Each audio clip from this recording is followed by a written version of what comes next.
we seamlessly swim into our next session celebrating soft powers as our superpowers, reclaiming them as our superpowers.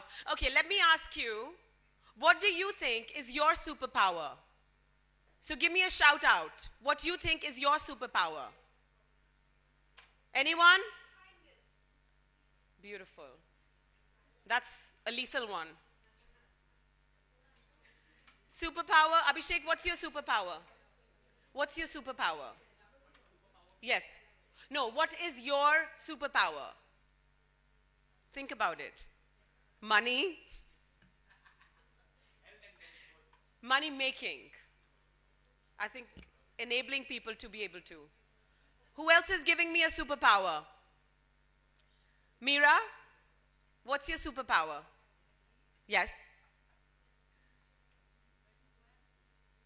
Oh, beautiful. Womanhood. Beautiful. Please join me in welcoming the speakers for this session as we celebrate the superpowers that we're inherently blessed with. Put your hands together for Megan Sillito. Ladies and gentlemen, please give us some love this way. The owner and president of LifeWorks Strategies, the creator of Live Your Magic and Weird Academy, a ringmaster of transformation. Where are you? Come on over.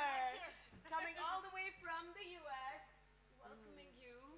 What a privilege to finally have you on this stage. Can't wait. Have a seat. Sulatha Francis. That's you? Oh, wonderful. Shall we welcome her? The lovely lady in the white.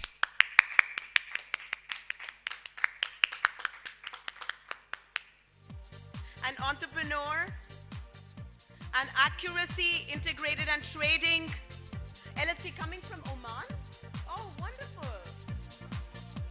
Wow. Thank you. Pramila Jain.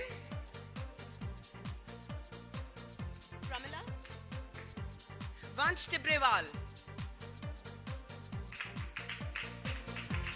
You little guy, come on over. 15 years old, ladies and gentlemen, coming from Mumbai. Pramila? Welcoming Pramila, the founder of Candyfloss, a branding services company. Welcoming you. We welcomed this young guy. Now welcome a very young lady, our youngest sister from Chennai. Please put your hands together for Saraswathi Sankaran, a fighter like no other. 86 years young.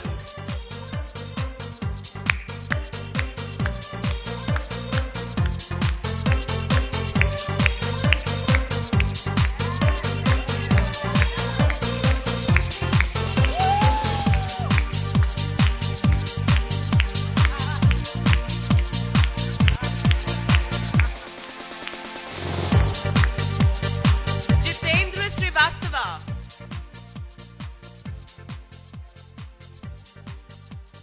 Welcoming Jitendra, the Principal Consultant and Made in India Corporate Training Academy. Welcoming you.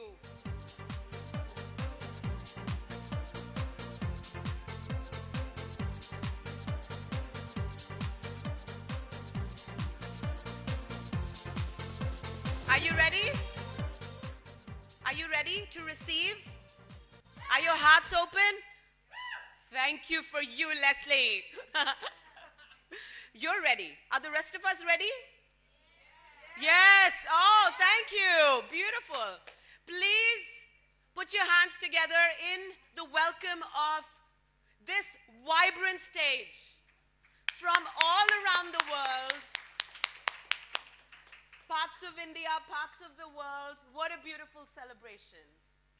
of us being one family, sisterhood and brotherhood. If I could welcome Megan Sillito once again to share her journey, share her wisdom through her life and her work. Absolutely. Thank you.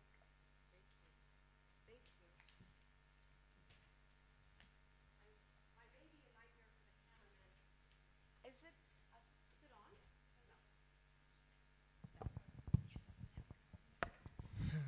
No. Hi, everybody. Hi. If it's all right with you, I'd like to just take a moment and just receive the power that's in this room.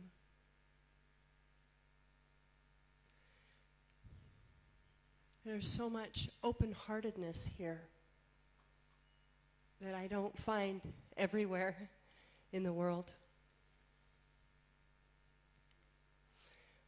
To be honest, when I first heard this was my topic, I was like, don't. I grew up in a farm in northern Alberta, Canada. And I'm the youngest of 14 and also the oldest of 6. So that's a story for another day. Yes. But I had 8 brothers. And some of them were not very kind. I went through a lot of physical abuse. I was shot, I was hung, I was hit. And the way that I survived was to toughen up. Because when I showed any bit of weakness, I got hurt. And so I became very, very good at being tough, being really strong, really tough. And so it's been a process to come back into my heart and to know that I'm safe, to know that I can be unbarriered in the world. And first of all, with myself. So there's been a lot of talk the last few days about being world citizens, dropping the barriers, dropping the borders. But how can we do that when we're barrering up our own heart? When we drop the barriers that we've built around our heart, it's a stand for no barriers in the world.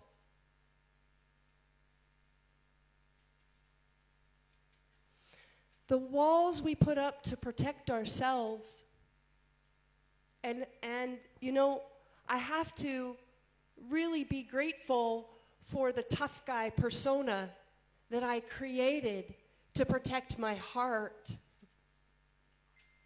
Because it saved me. It helped me. The barriers we've put up helped us at one point, or we wouldn't have done it. We're very smart, actually. We know what we need when we need it. But now, if I have a wall up, yes, I might keep some pain out or some judgment out with that wall, but I also keep out love, prosperity, kindness, gifting and receiving. That can't happen when we're barriered. So, what is soft power? Any thoughts, guys? What is soft power? She talked about superpowers earlier. Kindness, intuition, generosity, gratitude, playfulness. Do you know how powerful those qualities are in you? And do you know that it's okay to let them out? What is the power of your heart when it's unbarriered? What change can you be in the world when you have no barriers to anything or anyone. How do we do that? We practice.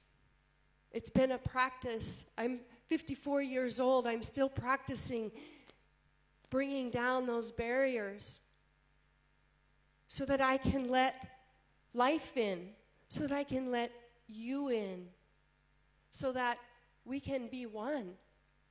It starts with us. It has to. So would you guys like to do an experiment with me? Yes. Yes, okay. So I want you to just put your hand on your heart and feel it thumping. Thump, thump, thump, thump. Feel its power. Feel the power of your heart.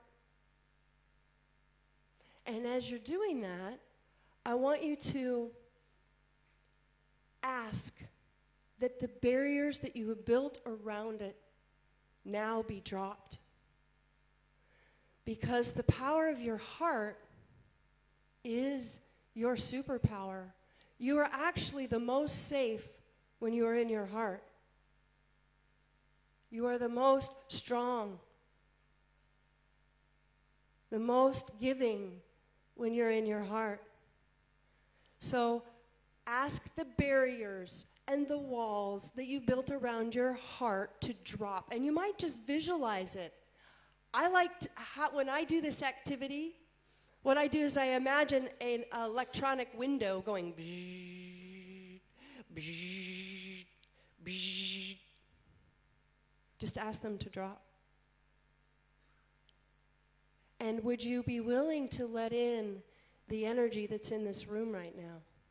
All of the powerful hearts, all of the love. I love the self-love message right before I got on. Thanks for queuing me up. Because when we love ourselves, it's when we can let in the love of others. And then we can work together. Then we are together. And we are stronger together. Whatever the walls were built to fight against is nothing compared to the power that wants to come in.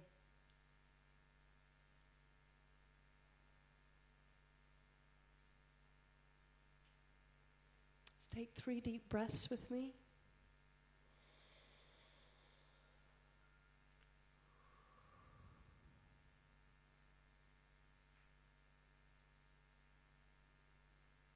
This is the kingdom of we. This is the kingdom of we. I am so grateful to be here today, on this day in your country, and to celebrate with you, and to be one with you. And what can we create together? It's far greater than we create isolated in our castles above the hill.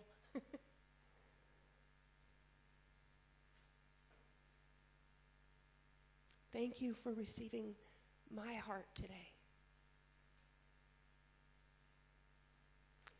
And don't mistake soft power for weakness. Don't mistake soft power for weakness. It is the new superpower. Thank you so much.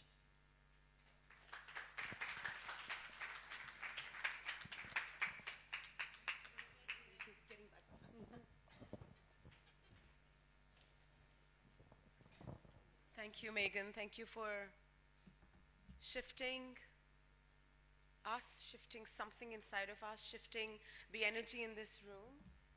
Did you feel it? It just moved. Beautiful. Thank you for painting that beautiful mural in our mind's eye, in our hearts. Thank you. It was a journey. Thank you. I'd like us to travel all the way to Oman. Are you ready to travel to Oman? Good. Because we're welcoming Sulatha Francis, an entrepreneur who comes with over 2 decades of experience in strategy, organizational training in various parts of the world. Please welcome Sulatha Francis.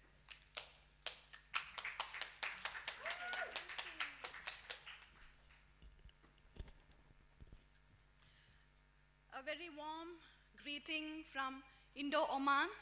I say Indo-Oman, Indian from Oman.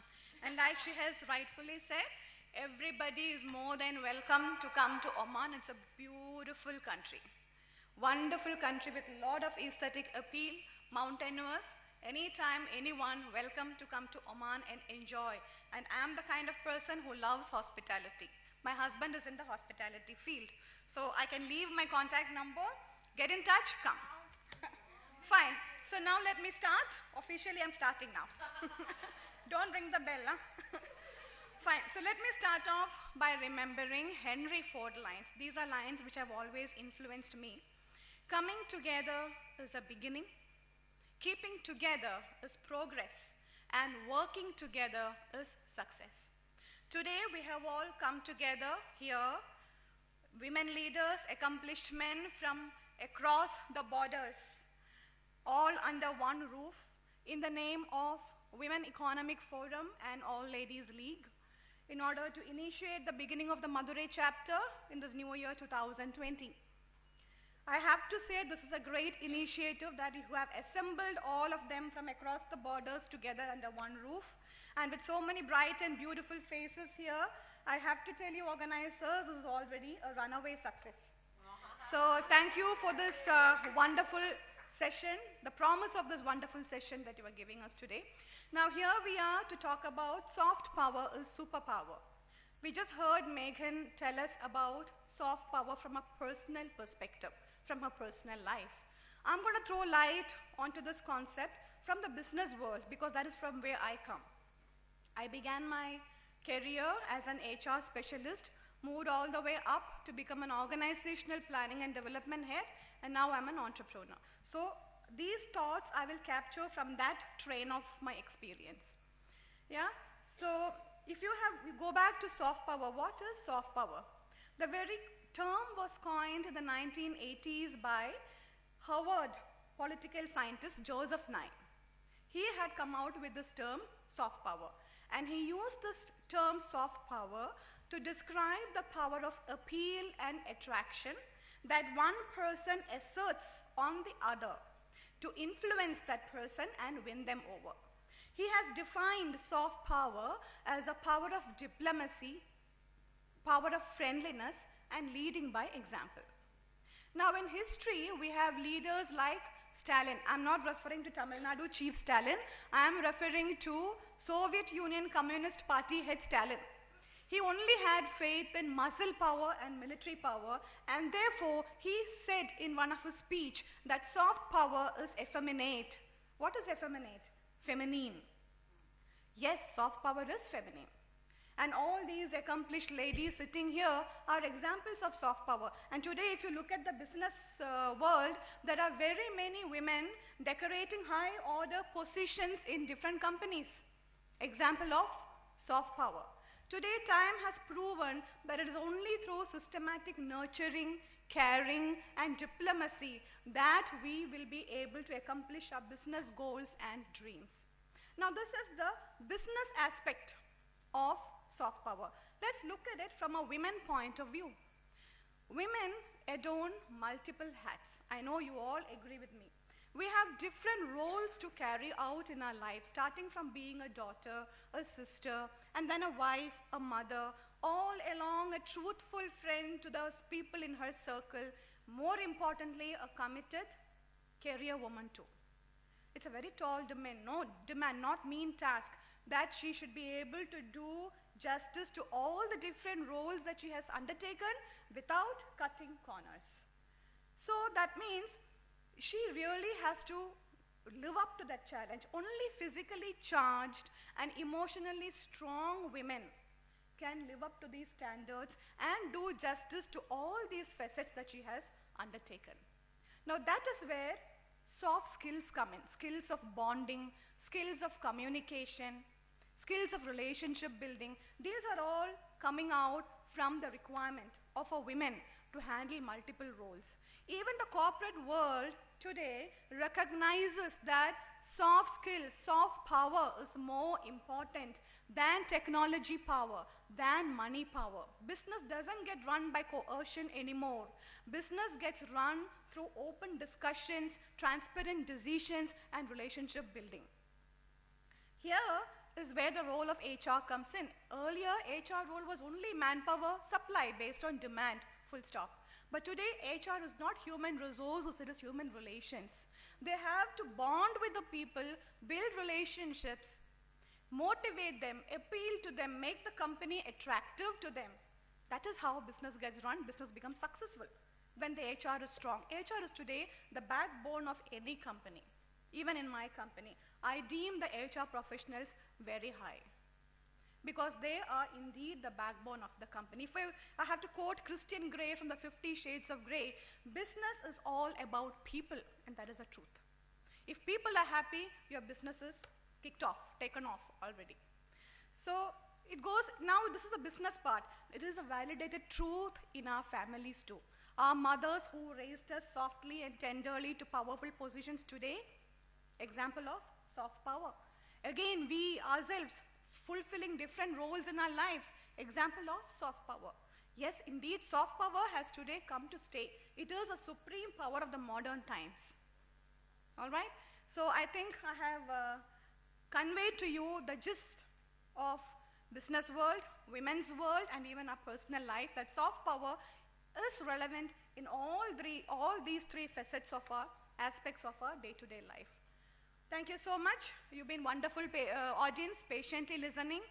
Half of that must have been technological jargon and fundas, but then still, I hope you have enjoyed listening to this session as much as I enjoyed imparting my thoughts to you. Thank you so much. Thank you so much, Sulatha. We really did. You really brought out a very interesting concept that nurturing is a systematic process. So that's very interesting because you feel like, it's something that you pray to the gods and it's, it's just you're blessed with it. But actually it's the work you do investing in the nurturing process within and without that actually yields to the outcome that you're looking at. Success, yes. So thank you so much for taking on that journey and for your very generous invitation to Oman. Are you from Muscat? Wonderful. We'll take you up on that. If we could have our next speaker, please join me in welcoming Pramila Jain, the founder of Candyfloss, a branding and advertising solutions organization. Welcoming you, Pramila, please.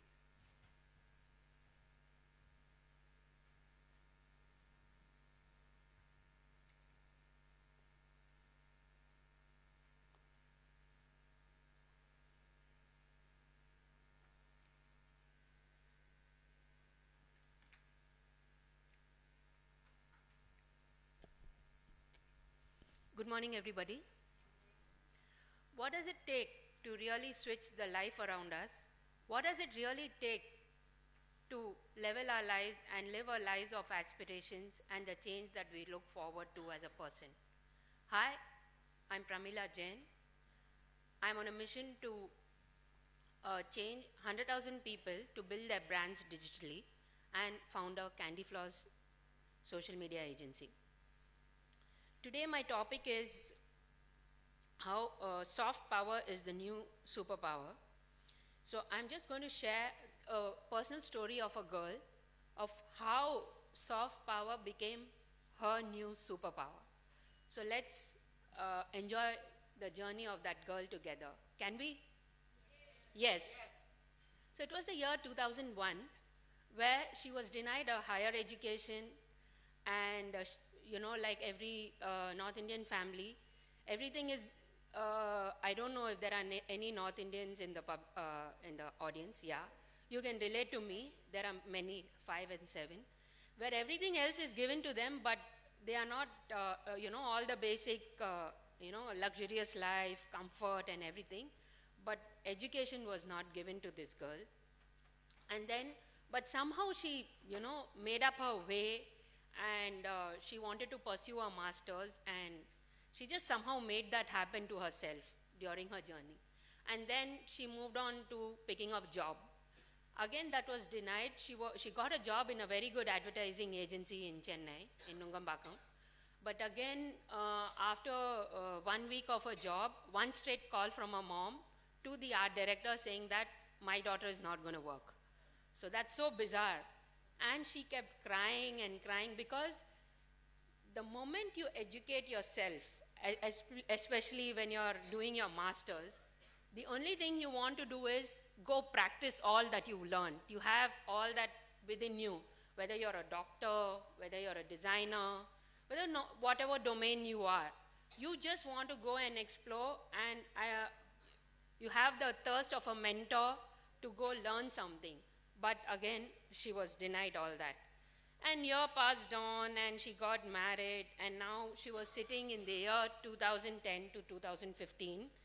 She was married and settled in a beautiful house and locality, but life was nothing but, it was just like caged, where even to talking to to neighbors and making new friends was a crime. So she was literally caged in that atmosphere, not knowing what to do.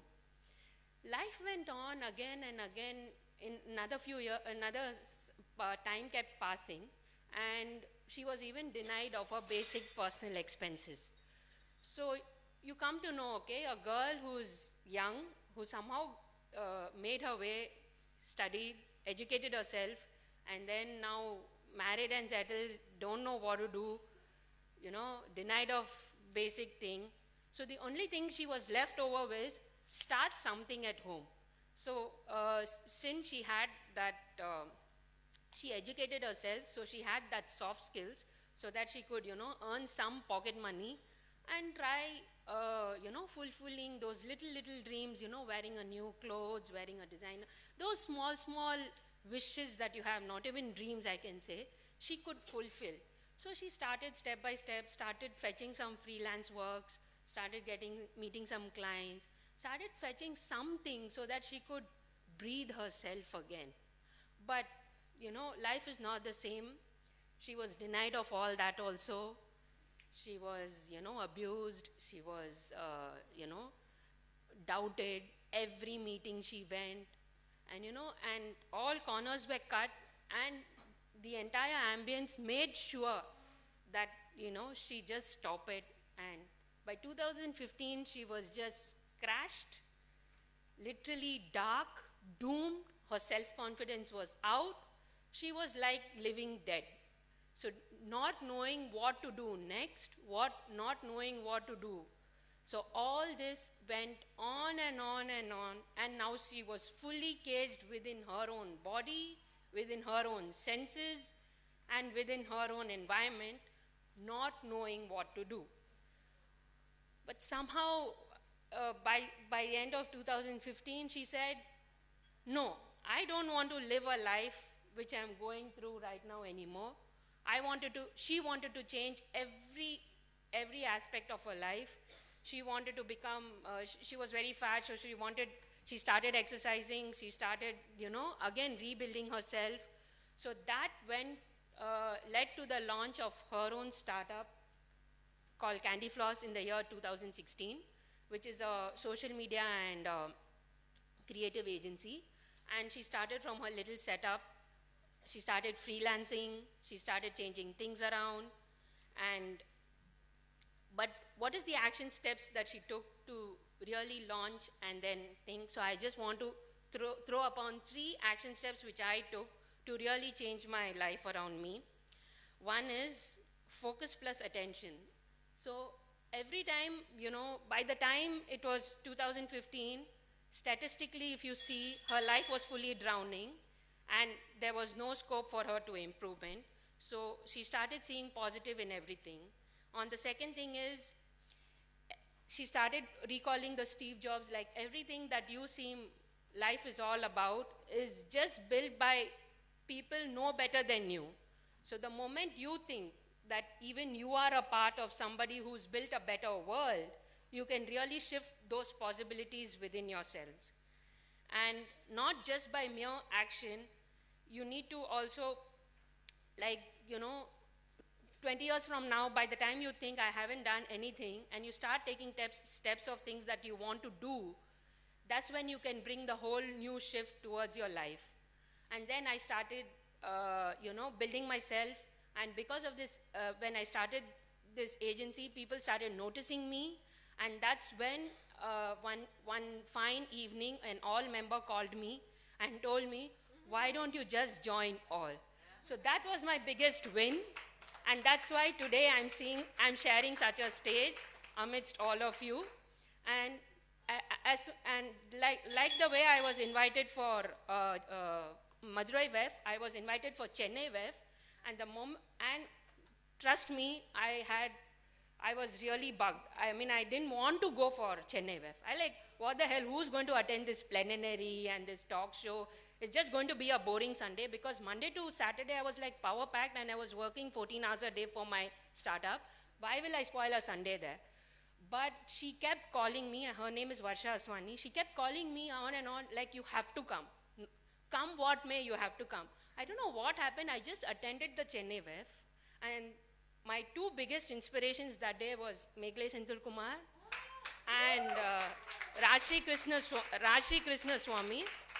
They both were in the online space, and the moment I saw that there were chapters like digital marketing and online learning, I was like, wow, this is what I want, and I want to be here, and that's it. So my entire journey changed after that. I started building clients. From projects, I moved to contracts, and now I have around 5 to 7 clients, and today I am a true example my life has become a true example that soft power is really the superpower. Thank you so much, all.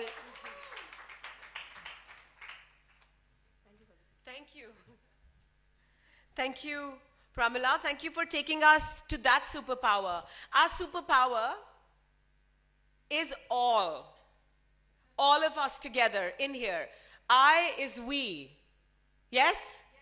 Yes. Beautiful. So your story was a great celebration of that. Thank you. I'd like to take you to meet a young gentleman, Mr. Vansh Tibrewal. Vansh Tibrewal, 15 years old, coming from Mumbai. We need a little bit more love this way. He's been working, he's set up an NGO called STEM Baala. He's been for already many years working with kids in underprivileged areas, teaching them how to play chess and other skills. And you'll tell us more about that. Welcoming you, Vansh. Are you breathing? Oh, good. It's an honor to be here today among so many inspiring individuals. I would like to tell you a little bit about why I'm here. While women constitute almost 50% of the labor market, there are only 28% of women in STEM fields as opposed to 72% of men. At first, the significance of this statistic was lost on me. In 8th grade, I started volunteering at an NGO called Angel Express Foundation, where I worked to teach underprivileged children maths and English.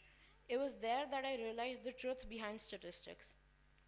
I saw young girls at Angel Express who were interested in STEM fields and yet avoided them because they had been, from a young age, discouraged from pursuing such fields.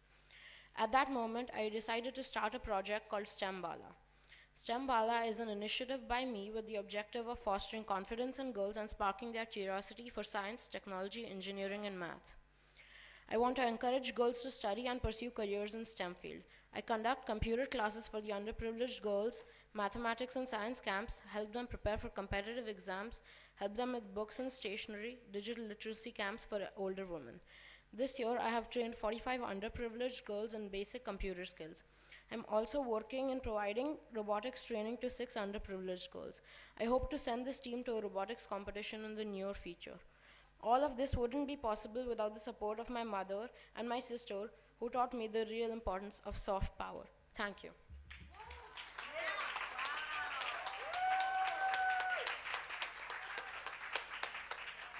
Small, succinct, and powerful. Amazing. Just incredible. Welcoming from our youngest to our super youngest sister. Please join me in welcoming this Shiro, Saraswathi Sankaran, from the Deepam Foundation, coming all the way from Chennai. Yes, no, stay there. Saraswati ma'am, I'll pass you the mic. You said I'm the youngest?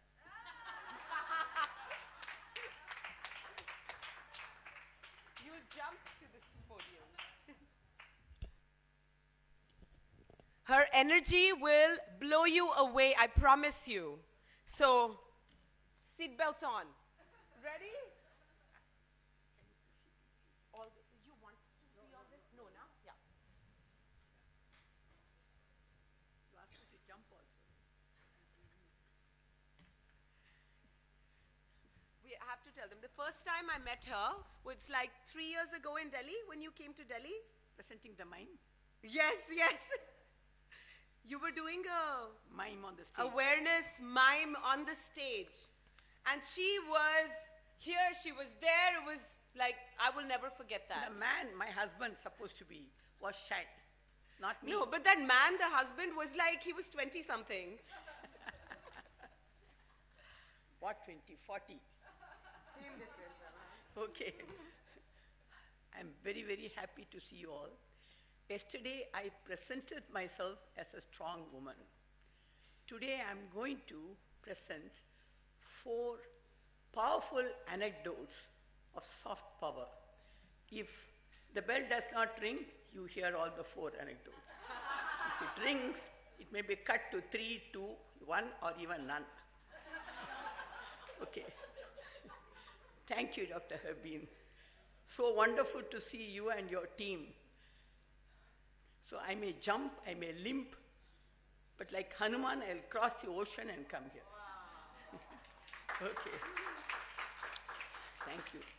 The first soft power that I can think of is one 8-year-old child at Tambram, living in a village down south, and very bright and interested in education, madly. And she was like the olden days brick cottage, and the next door was a primary school, and the partition was only a thatched screen. You understand, a thatched screen? Like the Jopatpatti, thatched. In Madurai, Gudse. And that was the partition. So she was there at the school on time and very bright. The master, I'll cut the story short. After teaching a lot, he said, I'm going to give you all an exercise. It was a co-ed. And the exercise is a problem which I have already explained. You are expected to solve the problem. Those who solve get the mark. Those who don't solve get a knock from the person who's sitting adjacent. Everybody said agreed. And as you would expect, this girl, the brightest, and answered everything right, fast. And sitting next to her was a boy, absolutely blinking, not doing. He gave the wrong answer. So once it was known that it was a wrong answer, she gave him a knock on the head. That's what the master said. But it became news all over the school that a girl has given a knock on the boy's head. If I give you a knock, would you be unhappy? But the whole school was unhappy. How can a girl give a knock on the head of a boy? So unfortunately, her father was a trustee. He was just walking around. The news reached him. The decision was that she should be dismissed from the school straight away. She was dismissed. She was dismissed immediately. The master did not warn that it was his suggestion. He was frightened. She was dismissed, and that also he didn't object. She went back to her place. Ladies and gentlemen, I run a society, and just now we completed a program for health of youth in 720 schools in Bombay. And I know what it is to be really mad after education. And this girl, in the school program, the teachers asked us, they liked our materials, they said, could you please add a few on mental health? The youngsters, they take up any drastic decision if they have any unpleasant news, like depressed, they get into depression, they isolate themselves, they even commit suicide. So please add, you would have read on the papers many. This girl, what do you think she did? She came back home, she was not depressed, she didn't feel isolated, she didn't commit suicide, and what she did was, the thatched roof partition, she made a hole, and through that she could watch the teacher write everything on the board. She followed that. She didn't have paper, pen, ink, and all that. She just brought sand, put it on like a bed, and whatever she saw on the board, she wrote on that sand bed. She educated herself. And marvelous. When she grew, she got married. Of course, it was her self-education. Ladies and gentlemen, she was able to bring up 10 children and several grandchildren educated by, single-handedly she did it. Doctors, lawyers, chartered accountants, and one of her sons was a chief mining advisor reporting to the Prime Minister. That education she gave, level of confidence, that superpower she brought out. And I'm proud to tell you, she was my grandmother. Her name was Sankari Pati. Number one, Katta. Then the second story is of a girl, my daughter's friend. I'm so excited talking about her, I may miss some words. She comes from an orthodox, traditional Brahmin family. Her father said, after school, no education. She said, no, I want to study. He said, no, this is a contract. You signed this contract. She was a very beautiful looking child, soft, but strong. And she said, what is the contract? That after this education, you'll get married to the boy that I recommend. Sign. She loved her father too much. Those were the days she just said, okay, and she signed. Then as luck could have it, when she finished the schooling, she was identified, I'll cut the story short, with cancer. And Dr. Shanta, the pioneer in this field, she was treating her. And she said, if I have to save the life, I'll have to amputate that leg below the knee. So there was no other option. While she was being wheeled to the theater, her father was broken. Her lovely daughter, what is happening to her? And he asked her, child, what is it that you want me to do? Papa, I just want you to do two things. Yes, I will do anything. I want to study. Study, I want to study. Okay, I will not say no. What is the second thing? You are not going to ask me to wear that half sari. Everybody calls me Chutney Mary. Allow me to wear jeans or salwar. He said, okay. All that was allowed. Her one leg was amputated. And that didn't depress her. She got that, what do you call that leg, doctor? That leg she got from Jaipur. And it was a bit painful. And she came to know that if you get French scholarship, you will get the scholarship if you do well as first rank holder in the Alliance Française exam. She did that. So she was given a free ticket because of the rank. She went to Paris, got her leg and came back. She did this twice. That means she came first twice in the French language from Alliance France and Madras. And she got that leg. And what did she do? She studied. She appeared for IIM MBA, first attempt passed. Her friends, including my daughter, they could not, but she did. And then she got into a public sector exam, public sector. She was promoted, like I'm cutting it really strong. She went very fast. And at the time, when she was about to go to London, she got a scholarship from one of the industrialists. This story at least? Yes. Yeah. You're going to miss two interesting ones. Anyway, she got the scholarship from one of the top industrialists' family. And she was happy because her father couldn't have afforded it to go to London. And one remark somebody made was, yeah, with your handicap, it's very easy for you to get the scholarship. She returned that scholarship, superpower. Wow.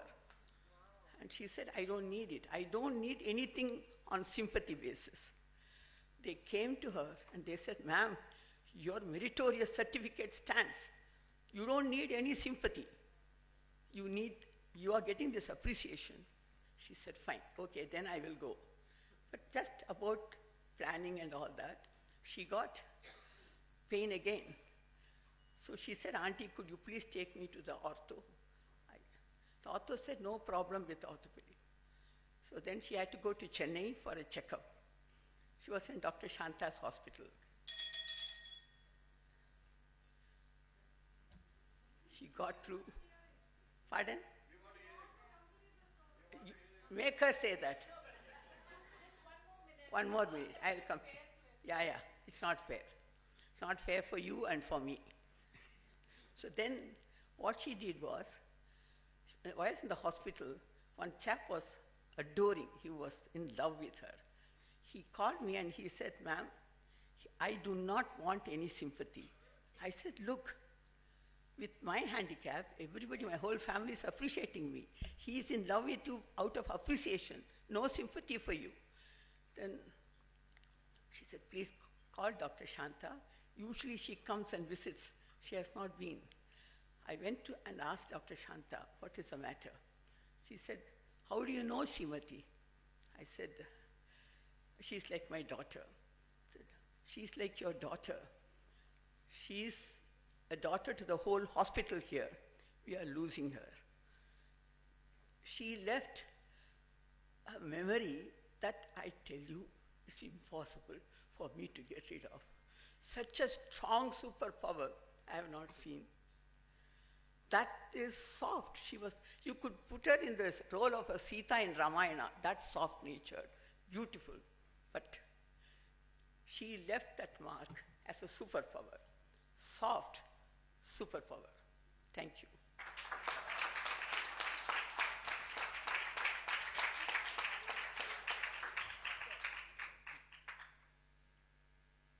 Thank you. At least allowed me two stories, powerful ones. Yes.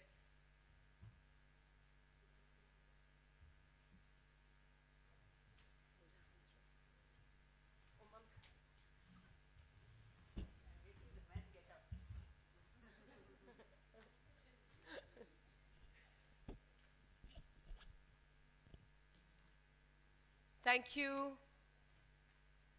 Saraswathi Sankaran. Thank you for you. We've had the privilege of visiting her NGO, Deepam, that she runs in Chennai.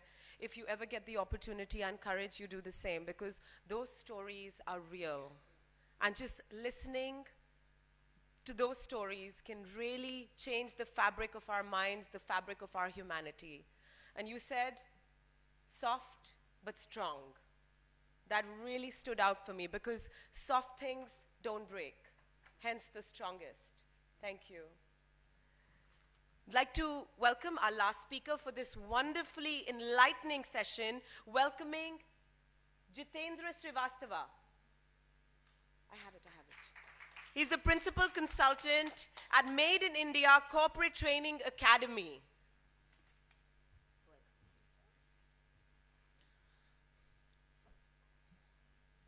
Good morning, all of you, and a very happy Republic Day to all my fellow Indians.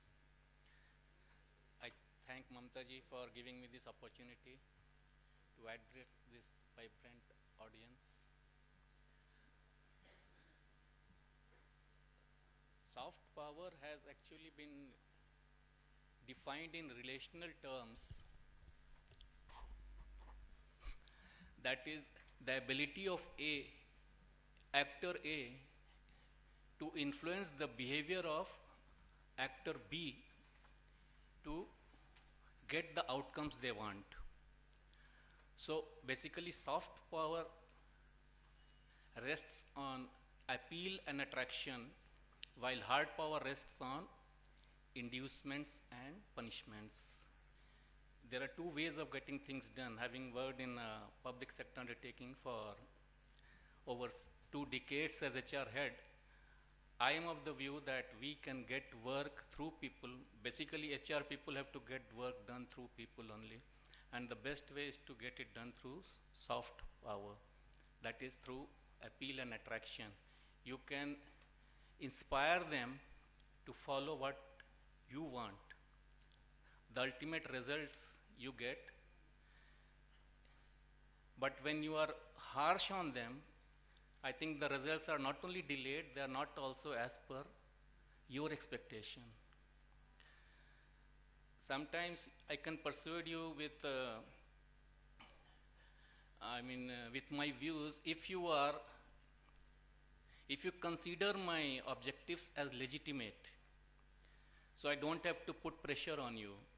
For example, when there's a very good example of our freedom struggle, an independence struggle where patriotic Indians joined and support the freedom movement of Mahatma Gandhi, not because of any threats or inducements, but because they believed in the legitimacy of his objectives. Similarly, in an industrial organization, we can always get better results from the team when the team is inspired by you, when they admire your values, and when they aspire to get the kind of management acumen which you have. I had the opportunity of working under bureaucrats, the IAS officers and the Indian forest officers, and they gave me a very good lesson or teaching, I should say. Always allow your subordinates to work on their own. Just give the broad guidelines. Don't be too harsh on them. Don't be very hard. And I followed that. It's like give a man freedom and he does his job reasonably well. Sorry, give a man order and he does his job reasonably well. But give a man freedom and his task becomes a personal mission. So you just leave him on his own. It happened with me also. When I would go to my boss with something, he would say, no, don't ask me anything. It's your department, you manage the way you want. And that was the time I used to become even more cautious in doing and seeing things that there are no mistakes. So that becomes your very personal goal. And although it is recently termed, this term has been coined very recently by Joseph Nye of Harvard University's Kennedy School of Government, soft power. It has been there in our subconscious minds for a long time. This we have experienced in the family actually. And being the father of only girl child, I have always used soft power on my daughter. Like after 10th, we don't know actually what the girl or the boy is going to do. Even though very good marks, people normally send them for engineering or medical. But somehow I could, these are the only two professions people think.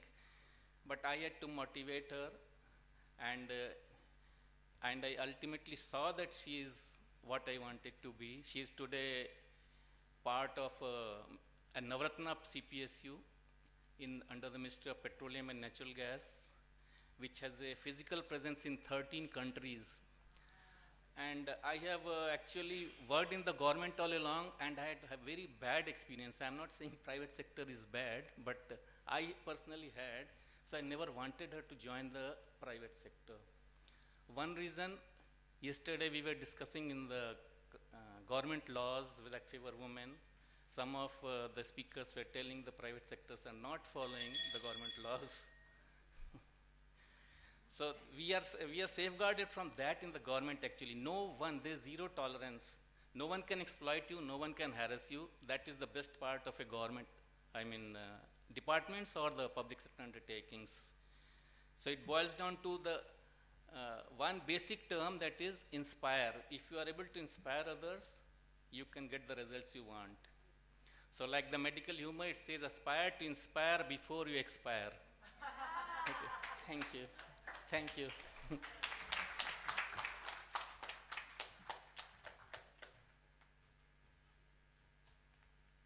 Thank you so much, Mr. Jitendra Srivastava, for leaving us on that wonderful note. And I'd like to thank each one of you for presenting your journeys so thoughtfully, so thought-provokingly, and for that, we'd like to honor you with felicitations as a mark of our gratitude. I'd like to call upon Megan Sillito to accept this honor. Yes, please, sorry, one moment. Yeah.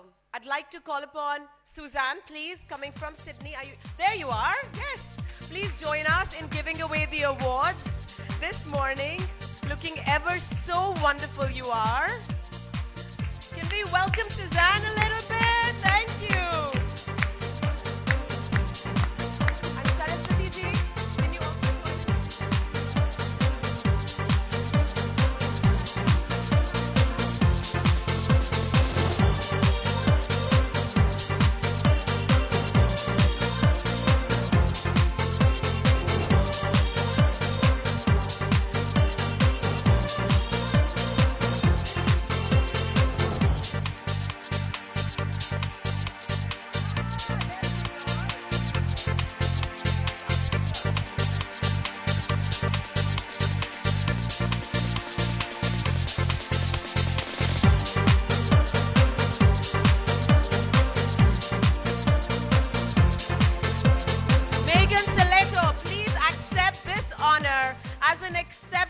Woman of Excellence at the Women Economic Forum in Madurai, India 2020.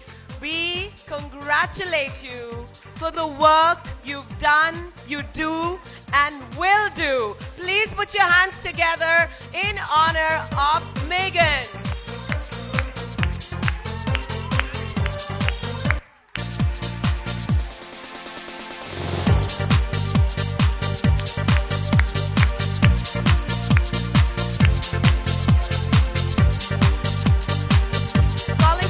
Sulatha Francis to accept this honor, this award on behalf of the All Ladies League in celebration of her superpowers.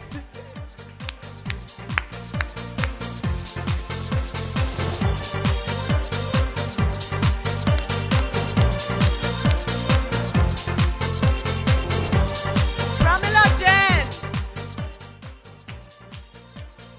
You are indeed an iconic woman creating a better world for all. Ladies and gentlemen, please, it's your divine responsibility to throw the energy to these incredible men and women before you.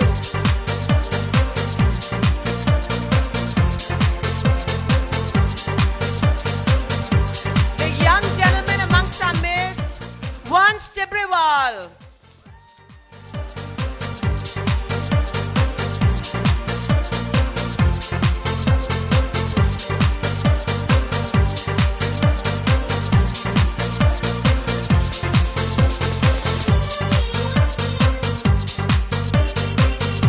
Jitendra Srivastava, please accept this honor